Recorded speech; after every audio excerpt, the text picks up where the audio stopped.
अस्सलाम वालेकुम, कैसे हैं आप सब। आज हम बनाएंगे ढाबा स्टाइल क्रिस्पी आलू के पकौड़े और साथ खुबानी की चटनी। तो चलते हैं रेसिपी की तरफ। दो दरमियाने साइज के आलू लेके मैंने पील ऑफ कर लिया और इस शेप में काट दिया। आलू को ना ही ज़्यादा मोटा रखेंगे और ना ही ज़्यादा पतला।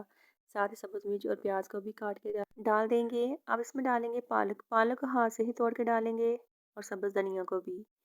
ढाबा पे जो पकौड़े बनते हैं वो पालक और धनिया को इस तरह से हाथ से ही मोटा मोटा सा तोड़ के डाल देते हैं, जिससे पकौड़ों में बहुत ही अच्छा सा टेस्ट आता है।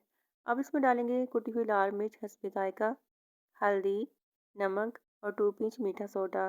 मीठा सोडा 2 पिंच ही डालेंगे, ज़्यादा नहीं डालेंगे। और 2 बड़े चम्मच बेसन के, और इसे अच्छे से मिक्स कर लेंगे।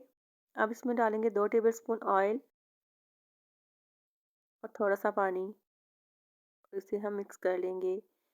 यहाँ पे आपने हाथ से याद रखना है कि पानी आपने ज़्यादा नहीं डालना। बेसन को थिक ही रखेंगे तो आपके पकौड़े क्रिस्पी बनेंगे। बेसन इतना थिक होना चाहिए। अब गरम ऑयल में हम पकौड़े डालेंगे और इन्हें फ्राई होने देंगे। और दूसरी साइड पे हम खुबानी की चटनी तैयार कर लेंगे। खुश्क खुबानी को मैंने ओवरनाइट भिगो दिया था। ये देखिए फूल के डबल हो चुकी है। इसमें अब सब्ज़ धनिया, पुदीना और सब्ज़ मिर्चें देंगे। अब ब्लेंडर जग में हम खुबानी डाल देंगे। खुबानी की आपने गुठलियाँ निकाल लेनी है।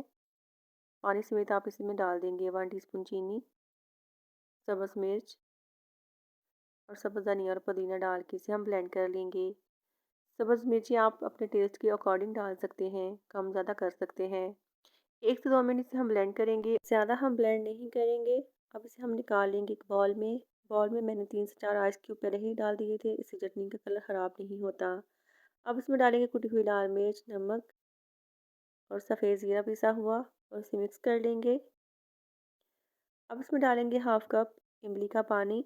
1 टीस्पून इसमें डालेंगे काला नमक। चटनी में अगर आपने काला नमक नहीं डाला तो आपको चटनी का स्वाद नहीं आना। अच्छे से इसे मिक्स कर लेंगे और मज़ेदार सी हमारी ये खुबानी की चटनी तैयार है। दूसरी साइड पे पकौड़े हमारे 80% तक कुक हो जाएंगे, तो अब इसकी हम साइड चेंज करेंगे। इससे पहले आपने पकौड़ों को छेड़छाड़ नहीं करनी। इस तरह से अगर आप 80% तक कुक होने देंगे तो पकौड़े बहुत ही अच्छे से बन के तैयार होंगे, खस्ता और क्रिस्पी और मज़ेदार से हमारे ये पकौड़े तैयार हैं। मेरी ये रेसिपी पसंद आए तो मेरे चैनल करना है आपने लाइक, शेयर एंड सब्सक्राइब। और तो मिलते हैं नेक्स्ट वीडियो में।